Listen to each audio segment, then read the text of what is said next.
ہمیں کیا ڈراتے ہو؟ مصلحت کا تقاضا ہے، سمجھوتا کر لیتے ہیں، اور سمجھوتا کرنا تو ہمیں ہمارے نبی نے سکھلایا ہے۔ نہیں چلنا چاہتا ہوں اس طرف۔ صلح حدیبیہ پوری کی پوری بھری پڑی ہے وہ داستان، ایسے ہی صلح، ایسا سمجھوتا عقل بھی نہیں کہتی کہ اتنا دب کر سمجھوتا کرنا چاہیے۔ آئے محمد صلی اللہ علیہ وسلم، اس مرتبہ آپ جائیے اور آپ کے صحابہ جائیں، ہم آپ کو عمرہ نہیں کرنے دیں گے، آئندہ سال آپ آئیے گا۔ ٹھیک ہے، چلے جاتے ہیں۔ آئندہ سال آپ آئیں گے، 3 دن سے زیادہ آپ کو مکے میں رہنے کی اجازت نہیں دی جائے گی۔ یا اللہ، مکے میں ہمارے باپ دادا کے گھر آج بھی موجود، اور ہم کو ہمارے گھروں سے روکا جا رہا ہے۔ ہمارے باپ دادا کی زمینیں آج بھی مکے میں پڑی ہوئی ہیں، اور ہم ہی سے کہا جا رہا ہے کہ مکے میں 3 دن سے زیادہ نہیں رکنے دیا جائے گا۔ لیکن اس کے باوجود اللہ کے نبی نے کہا ٹھیک ہے، ہم 3 دن سے زیادہ مکے میں نہیں رکیں گے، اس سال نہیں جائیں، ٹھیک ہے جا رہے ہیں واپس، آئندہ سال ہم اور ہمارے صحابہ آئیں گے، ٹھیک ہے آئیے، لیکن 3 دن سے زیادہ مکے میں نہیں۔ کہا ٹھیک ہے۔ ہمارے آدمی، ایک اور شرط، ہمارے آدمی تلوار لے کر گھومیں گے ننگی کھلی ہوئی، اور آپ کے صحابہ تلوار لا تو سکتے ہیں لیکن تلوار میان میں ہوگی، کھلی ہوئی تلوار لے کر نہیں۔ ہمارے آدمی تلوار لے کر گھومیں گے لیکن آپ کے آدمی تلوار لے کر نہیں۔ آپ نے کہا ہم لڑنے کے ارادے سے آئیں گے ہی نہیں، اس لیے ہمیں تمہاری یہ شرط بھی منظور ہے۔ اور چوتھی شرط، ہمارا کوئی آدمی بھاگ کر اگر مدینے جائے گا تو آپ کو واپس کرنا ہوگا، اور آپ کا کوئی آدمی اگر بھاگ کر مکے میں آ گیا ہمارے پاس تو ہم اسے واپس نہیں کریں گے۔ اللہ کے نبی نے کہا مجھے تمہاری یہ شرط بھی منظور ہے۔ سگنیچر ہونے لگے، کافروں کی طرف سے نمائندگی کر رہا تھا سہیل، قریش کا سردار بن کر آیا۔ اللہ کے نبی نے لکھ دیا کہ محمد رسول اللہ کو یہ ساری شرطیں منظور ہیں، لکھوا دیا۔ سہیل نے جب یہ پڑھا تو اس نے کہا اے محمد ابن عبداللہ، میں آپ کو رسول اللہ نہیں مانتا ہوں، آپ کو میں عبداللہ کا بیٹا مانتا ہوں، اور اس میں یہ لکھا ہوا ہے کہ محمد الرسول اللہ کو شرطیں منظور ہیں، یہ رسول اللہ کاٹو، جب تک رسول اللہ نہیں کاٹو گے میں نہیں مانوں گا۔ تو اللہ کے نبی نے حضرت علی سے کہا اے علی، لفظ رسول اللہ کاٹ دو اور آگے لکھ دو محمد ابن عبداللہ کو یہ شرطیں منظور ہیں۔ حضرت علی نے کہا اللہ کے رسول، کیا آپ رسول اللہ نہیں ہیں؟ فرمایا ہوں۔ پھر میں کیوں کاٹوں؟ کہا کہ میں اللہ کا رسول بھی ہوں اور عبداللہ کا بیٹا بھی ہوں، یہ لوگ مجھے اللہ کا رسول نہیں مانتے، کوئی بات نہیں، عبداللہ کا بیٹا تو مانتے ہیں، لکھ دو محمد ابن عبداللہ کو یہ شرطیں منظور ہیں۔ حضرت علی نے کہا اللہ نے آپ کو حق کے ساتھ رسول بنا کر بھیجا ہے، میرے ہاتھ میں اتنی طاقت نہیں ہے کہ میں اپنے ہاتھ سے لفظ رسول اللہ کاٹ سکوں۔ اللہ کے نبی نے کہا کیسا منظر ہوگا صحابہ کے سامنے۔ اللہ کے نبی نے کہا علی پھر مجھے بتاؤ کہ کہاں لکھا ہے، پڑھو بخاری، کہاں لکھا ہے مجھے بتاؤ۔ جب حضرت علی نے بتایا یہ، اور اللہ کے رسول جب اپنے ہاتھ سے رسول اللہ کاٹ رہے تھے تو حضرت عمر فاروق کے آنکھوں میں آنسو تھے، اور حضرت عمر فاروق نے کہا اے اللہ کے رسول مجھے 1-2 سوالوں کا جواب دے دیجیے۔ آپ نے کہا کیا ہے اے عمر، کیا بات ہے؟ فرمایا السنا علی الحق، اے اللہ کے نبی کیا ہم حق پر نہیں ہیں؟ کہا ہاں تم حق پر ہو۔ اے اللہ کے نبی کیا یہ غلط نہیں ہے؟ کہا ہاں یہ غلط ہیں۔ کہا اے اللہ کے نبی اگر آج آپ جہاد کا حکم دے دیں اور ہم ان سے لڑنے لگیں، اگر ہم ان کو مار دیں، لڑتے لڑتے ان کو قتل کر دیں تو کیا یہ جہنم میں نہیں جائیں گے؟ قتلاہم فی النار، کیا ان کے مقتول جہنم میں نہیں جائیں گے؟ فرمایا ہاں جائیں گے۔ کہ اللہ کے رسول اگر لڑتے لڑتے یہ ہمیں مار دیں، یہ ہمیں قتل کر دیں، قتلانا فی الجنہ، تو کیا ہمارے مقتولین جنت میں نہیں جائیں گے؟ اللہ کے نبی نے کہا ہاں جائیں گے۔ تو کہا اللہ کے نبی پھر اتنا دب کر فیصلہ، پھر اتنا دب کر فیصلہ، آپ اجازت دیجئے کہ ہم لڑیں، ماریں گے یا مر جائیں گے۔ لیکن اتنا دب کر سمجھوتا نہیں کریں گے۔ اللہ کے رسول نے حضرت عمر فاروق کی بات کو ریجیکٹ کرتے ہوئے کیا کہا؟ نہیں عمر، اس وقت جو میں سمجھ رہا ہوں وہ تم نہیں سمجھ رہے ہو۔ اس وقت حکمت کا تقاضا یہ ہے کہ ان کی بات ساری کی ساری مان لی جائے، چاہے ناجائز ہی کیوں نہ ہو۔ اور آپ نے مانی، اور ساری ناجائز باتوں کو ماننے کا نتیجہ یہ نکلا کہ چند سالوں کے بعد پھر فاتحانہ داخلہ ہوتا ہے مکے کے اندر، شاندار طریقے سے مکے کے اندر داخل ہوتے ہیں۔ اور سب سے پہلے مکہ فتح کرنے کے بعد جب آپ مکے میں داخل ہوتے ہیں تو جانتے ہو سب سے پہلا کام کیا کیا تھا اللہ کے نبی نے؟ خانہ کعبہ میں گئے، حضرت علی کے کاندھے پر سوار ہو گئے، اور اللہ کے رسول نے جب اٹھے حضرت علی کو کھڑا کر دیا اور اپنی چھڑی دے دی۔ حضرت علی نے ایک ایک بت کو گرایا، خانہ کعبہ سے بتوں کو صاف کیا، ایک ایک بت کو گراتے جاتے اور کہتے جاتے جاء الحق وزهق الباطل ان الباطل کان زہوقا، حق آ گیا اور باطل مٹ گیا، اور باطل کو تو مٹنا تھا۔ میرے بھائیوں، دور اندیشی کا نتیجہ یہ ہوتا ہے، حکمت عملی کا نتیجہ یہ ہوتا ہے، جوش میں آنے کی ضرورت نہیں ہے۔ یہ ساری چیزیں ہمیں شریعت نے بتائی ہیں، ساری چیزیں ہمیں قرآن و حدیث کے اندر ملتی ہیں۔ ایسے حالات ہو جائیں تو ہمیں کیا کرنا چاہیے؟ ساری چیزیں شریعت کے اندر موجود ہیں۔ تو بات تھوڑی سی کٹ گئی، ہمیں توحید سے اپنا رشتہ مضبوط کرنا چاہیے۔ اپنی عقل کو اس حد تک دوڑائیے جس حد تک دوڑ سکتی ہے۔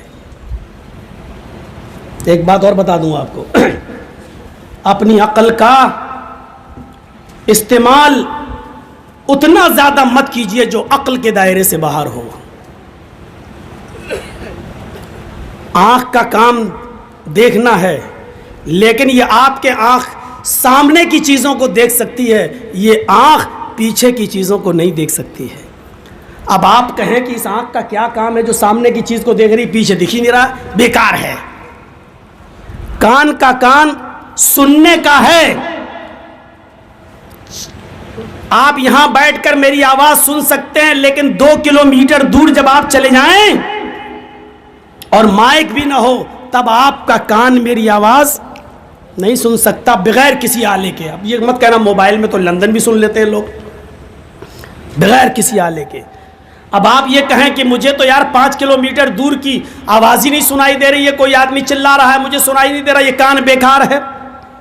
کان سے اتنا ہی کام لو جتنا کان کے بس میں ہے، آنکھ سے اتنا ہی کام لو جتنا آنکھ کا دائرہ ہے، عقل سے اتنا ہی کام لو جتنا عقل کا دائرہ ہے۔ ہم عقل سے کچھ زیادہ ہی کام لینے لگے ہیں، ایسا کیوں ہو گیا ہے؟ یہ آپ کا کام نہیں ہے۔ اسلام نے ایک مرد کو 4 عورت رکھنے کی اجازت دے دی، لیکن ایک عورت کو 4 مرد رکھنے کی اجازت نہیں دی۔ اب آپ سوچو ایسا کیوں؟ یہ آپ کی عقل کا دائرہ نہیں ہے۔ آپ اس عقل سے اس حد تک مت سوچئے، سوچیں گے تو سمجھ لو کہ آپ اپنی آنکھ سے پیچھے کو چیزوں کو دیکھنے کا کام کر رہے ہیں جو نہیں دیکھ سکتے ہیں آپ۔ اللہ کے نبی نے فرمایا جب بچہ ماں کے پیٹ سے پیدا ہو، لڑکا ہے اور لڑکی 2 ہی ہوتا ہے، لڑکا یا لڑکی، اگر بچہ پیشاب کر دے تو بچے کے لڑکے کے پیشاب کی جگہ پر پانی کا چھینٹا مارا جائے گا، لیکن لڑکی اگر آپ کے بیڈ پر یا بستر پر یا کپڑے پر پیشاب کر دے تو لڑکی کے پیشاب کو دھویا جائے گا۔ لڑکے کے پیشاب پر چھینٹے مارے جائیں اور لڑکی کا پیشاب دھویا جائے، ایسا کیوں ہے؟ اب آپ اس کے پیچھے پڑ جائیں گے تو آپ اپنی عقل سے اتنا کام لینا چاہتے جو آپ کی عقل کے دائرے میں نہیں ہے۔ اللہ کے نبی نے فرمایا جب موزوں پر مسح کرو تو اس کے اوپر کے حصے پر مسح کرو، جبکہ عقل یہ کہتی ہے کہ گندگی نیچے لگتی ہے، آپ زمین پر چلیں گے تو مٹی یا ناپاکی نیچے لگے گی، تو قاعدے سے مسح نیچے کرنا چاہیے، ایسے پانی لے کے ایسے، تاکہ نیچے کا حصہ پاک ہو جائے۔ لیکن اللہ کے رسول نے نیچے نہیں بلکہ اوپر مسح کرنے کا حکم دیا ہے، اوپر۔ عقل کہتی ہے نیچے، لیکن ہمیں اوپر کرنا ہے۔ ایسا کیوں حکم دیا؟ یہ آپ جو چیز سوچ رہے ہو وہ آپ عقل سے اس کے دائرے سے زیادہ کام لے رہے ہو جو آپ کی عقل کا دائرہ نہیں ہے۔ اگر دنیا میں دو ہی ہر آدمی کے عقل پر آدمی چلنے لگے تو معاف کیجئے گا آپ کی عقل کچھ اور کہے گی اور میری عقل کچھ اور کہے گی، اور اسی عقل کا لوگوں نے ناجائز فائدہ اٹھایا۔ تو آج دیکھ لیجئے برطانیہ میں اور امریکہ میں انہوں نے کہا اس میں عقلی طور پر کوئی برائی نظر نہیں آتی کہ لڑکے لڑکوں کے ساتھ ریلیشن شپ میں رہیں اور لڑکیاں لڑکیوں کے ساتھ ریلیشن شپ میں رہیں۔ برطانیہ اور امریکہ میں باقاعدہ لڑکے لڑکوں کے ساتھ شادی کر کے رہ رہے ہیں اور لڑکیاں لڑکیوں کے ساتھ شادی کر کے رہ رہی ہیں باقاعدہ۔ انہوں نے کہا اس میں عقلی طور پر کیا برائی؟ اگر کوئی لڑکا کسی لڑکے کے ساتھ رہنا چاہتا ہے تو عقلی طور پر کوئی برائی نہیں، اگر کوئی لڑکی کسی لڑکی کے ساتھ رہنا چاہے تو عقلی طور پر اس میں کوئی برائی نظر نہیں آتی ہے۔ یہ عقل کا ناجائز فائدہ اٹھایا گیا ہے، یا یوں کہہ لیا جائے کہ اپنی عقل کو اس کے دائرے سے بڑھا کر اس کے اوپر بوجھ ڈال دیا گیا ہے جو عقل کا کام نہیں تھا، لیکن انہوں نے اپنی عقل کا ناجائز استعمال کیا۔ تو یہ ایسی چیزیں، ورنہ آپ کے سپریم کورٹ کے اندر بھی یہ چیز پاس ہو چکی ہے بھارت کے اندر سے کہ اگر آپ کی بیوی بھی آپ کی مرضی کے مطابق اگر آپ کے بستر پر نہیں سوتی ہے تو آپ اس کو زبردستی اس کے ساتھ ہم بستری نہیں کر سکتے ہیں۔ اگر آپ نے زبردستی اپنی بیوی کے ساتھ ہم بستری کی تو یہ بھی ریپ مانا جائے گا۔ یہ آپ کے بھارت کے قانون کا ایک حصہ ہے، سپریم کورٹ کا ایک حصہ ہے۔ آپ کے بھارت کے سپریم کورٹ کا ایک قانون یہ بھی ہے کہ اگر آپ کی بیوی ہے، آپ نے کانٹیکٹ کیا ہے، آپ اس کے شریر کے مکمل مالک نہیں ہیں، اگر وہ اپنی مرضی سے آپ کی بیوی ہوتے ہوئے بھی اگر کئی لوگوں کے ساتھ ریلیشن رکھنا چاہے تو آپ اس کے اوپر کیس نہیں کر سکتے ہیں، کیونکہ اس کا جسم ہے، اس کی مرضی ہے، وہ آپ کی بیوی ہے ضرور، آپ اس سے فائدہ اٹھائیں گے، لیکن اگر وہ کسی دوسرے کے ساتھ بھی اگر اپنے سمبند بنانا چاہے تو کوئی جرم نہیں ہے، کیونکہ وہ آزاد ہے۔ میرے بھائیوں، یہ اسی عقل کا نتیجہ ہے کہ لوگوں نے اس عقل سے اتنا کام لے لیا ہے جو اس عقل کا دائرہ نہیں ہے۔ آنکھ سے ہم یہاں بیٹھے بیٹھے ہم دیوار کی چیزیں دیکھنا چاہتے ہیں، یہاں بیٹھے بیٹھے ہم کلکتہ کے کیا ہو رہا وہ دیکھنا چاہتے ہیں، یہ آنکھ کے دائرے سے باہر ہے۔ ہم یہاں بیٹھے بیٹھے پاکڑ ریلوے اسٹیشن پر کلیوں کی آواز سننا چاہتے ہیں جو ہمارے کان کے دائرے سے باہر ہے۔ اسی طریقے سے عقل کا ناجائز فائدہ ہے، اور عقل کو اگر آزاد چھوڑ دیا جائے تو معاف کیجئے گا، میں بہت ہی واضح لفظوں میں کہہ دینا چاہتا ہوں، غور سے سنیے گا، اگر عقل کو آزاد چھوڑ دیا جائے تو میں پوچھنا چاہتا ہوں کہ پھر ایک بہن کے ساتھ نکاح کرنے میں اور بیٹی کے ساتھ شادی کرنے میں کیا برائی ہے؟ مجھے بتائیے، عقلی طور پر بتائیے کیا برائی ہے؟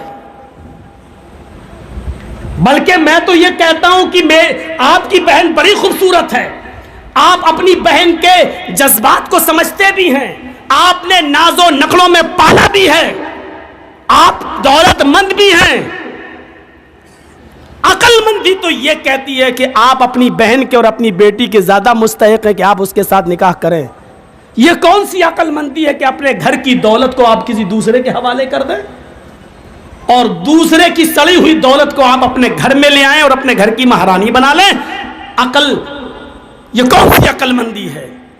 لیکن میرے بھائیوں، اس کو کوئی بھی دنیا کے اندر اس کو صحیح نہیں مانتا ہے، نہ بھارت کا قانون اس کو صحیح مانتا نہ امریکہ۔ میں پوچھنا چاہتا ہوں کیوں کہتا کہ نہیں شرم و حیا بھی، یہ آپ کتنی بھی چیزیں کہہ لیں، سماج سوسائٹی کی دہائی دے دیں، معاف کیجئے گا، آپ یہ صرف سماج اور سوسائٹی کی دہائی دے سکتے ہیں، لیکن مجھے یہ بتائیے عقلی طور پر اس میں کیا برائی ہے؟ جو کام ہماری بہن کے ساتھ ہمارا بہنوئی کرتا ہے وہ کام کیا ایک بھائی نہیں کر سکتا ہے؟ بچے پیدا وہاں ہوں گے، کیا بچے پیدا اس گھر میں نہیں ہو سکتے ہیں؟ بلکہ ہمیں اپنی بہن اور اپنی بیٹی کے مزاج سے ہم زیادہ واقف ہیں، ہم جتنا اچھی طریقے سے اس کے ساتھ رہ لیں گے دوسرا نہیں رہ پائے گا۔ عقل تو یہ کہتی ہے، لیکن میرے بھائیوں یہ عقل کا دائرہ ہے جو محدود ہے۔ جب عقل ہماری کام کرنا بند کر دیتی ہے تو وہاں پر ایک تیسرا علم کام کرتا ہے جس کو کہتے ہیں وحی الہی۔ وحی الہی کی ضرورت وہیں پڑتی ہے جہاں ہماری عقل کا دائرہ ختم ہو جاتا ہے۔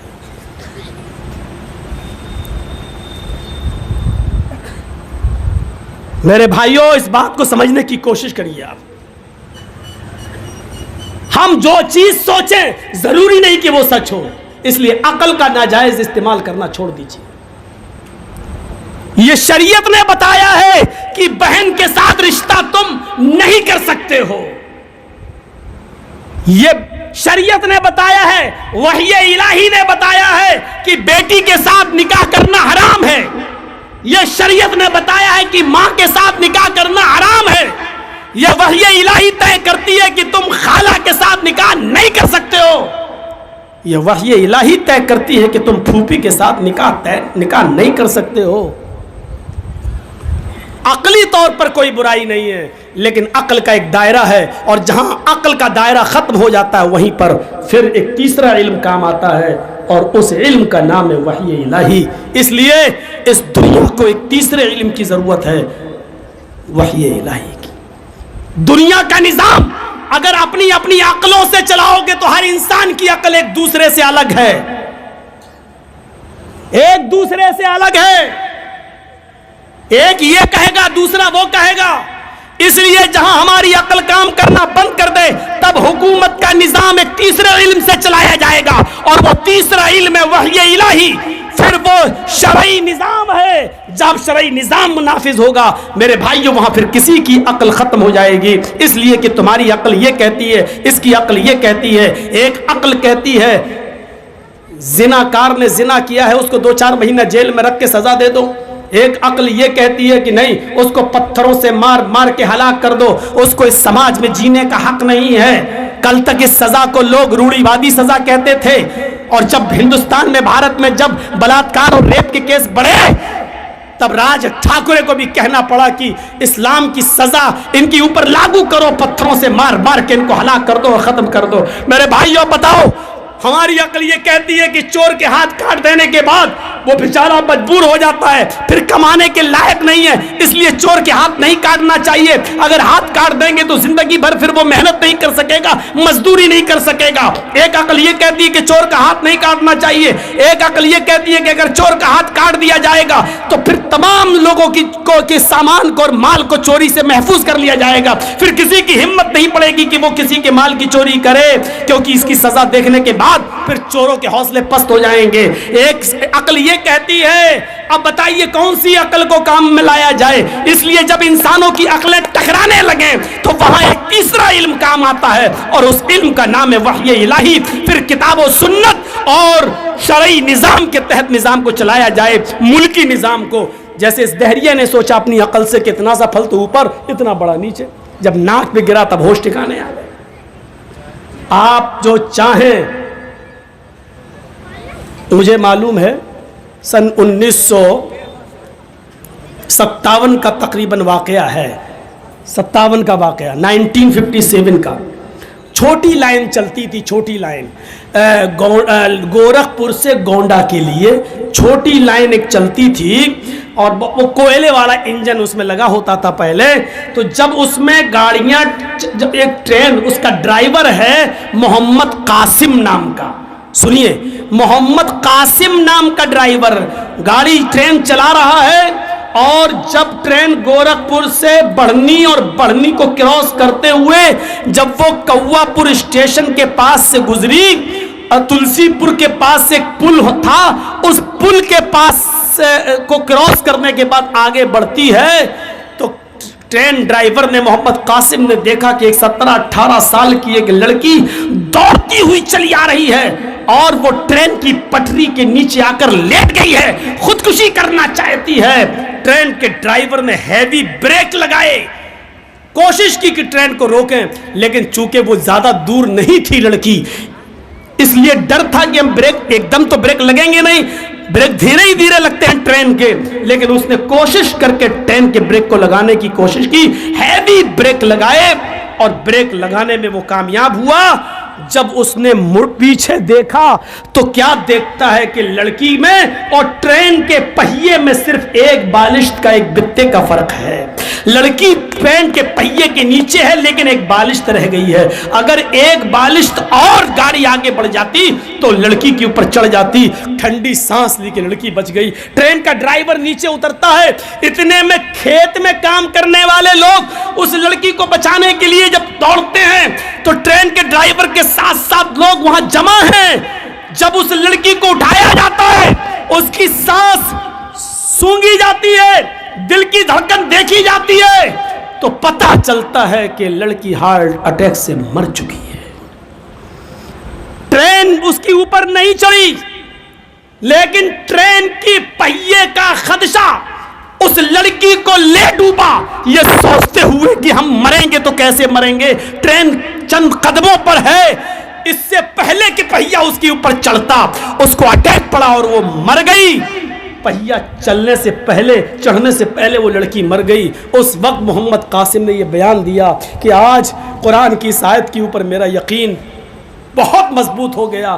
ما تشاءون الا ان یشاء اللہ, جو تم چاہو ضروری نہیں کہ وہ پورا ہو, پورا وہی ہوتا ہے جو اللہ چاہتا ہے. میں نے پوری کوشش کی اس لڑکی کو بچانے کی, میں نے پوری کوشش کی اس 18 سال کی لڑکی کو بچا کر اس کے ماں باپ کے حوالے کر دیا جائے, پوری کوشش کی. اور زندگی میں میں نے اپنی لائف میں اتنے ہیوی بریک کبھی نہیں لگائے, لیکن اس کے باوجود میں اس لڑکی کو نہیں بچا سکا.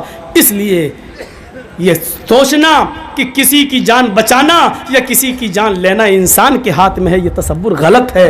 یہ کسی کی انسان کے ہاتھ میں نہیں ہے.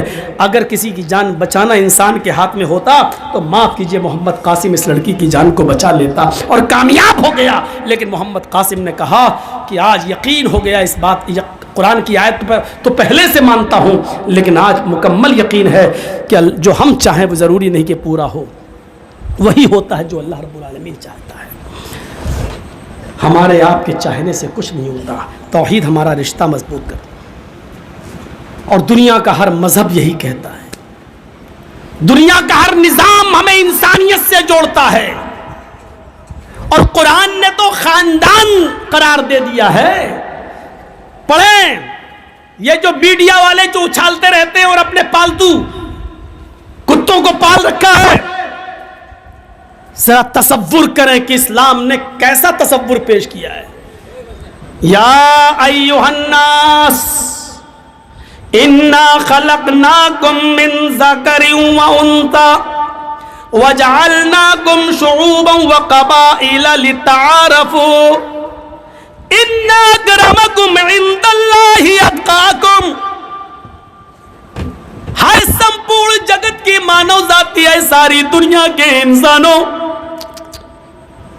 اللہ کیا کہہ رہا ہے, ہائے ساری دنیا کے انسانوں, آئے ساری دنیا کے لوگوں, انا خلقناکم من ذکر و انثی,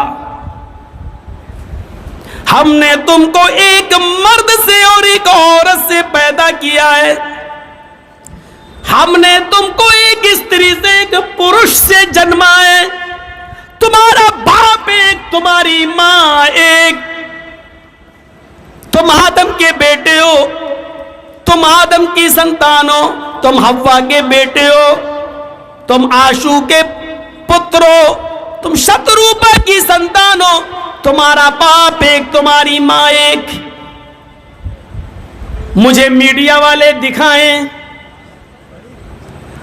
آج جو کتوں کی طرح ڈیبیٹ میں بھونک رہے ہیں, وہ مجھے بتائیں اتنی بڑی انسانیت کس دھرم کے اندر موجود ہے جو ساری دنیا کے انسانوں کو ایک باپ اور ایک ماں کا سنتان کہہ رہا ہو, ایک ہی باپ اور ایک ہی ماں کی اولاد کہہ رہا ہو.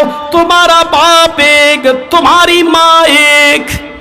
اسلام ہمیں کہتا ہے تم کسی پر ظلم نہ کرو, کسی کو مت ستاؤ. تمہارا باپ ایک ہے, تمہاری ماں ایک ہے, تم آدم کے بیٹے ہو, تم حوا کی اولاد ہو. وَجَعَلْنَاكُمْ شُعُوبًا وَقَبَائِلَ لِتَعَارَفُوا, ہم نے تم کو شعبوں میں, قبیلوں میں اس لیے بانٹا ہے. ہم نے تمہیں شعبوں میں, قبیلوں میں اس لیے رکھا ہے. ہم نے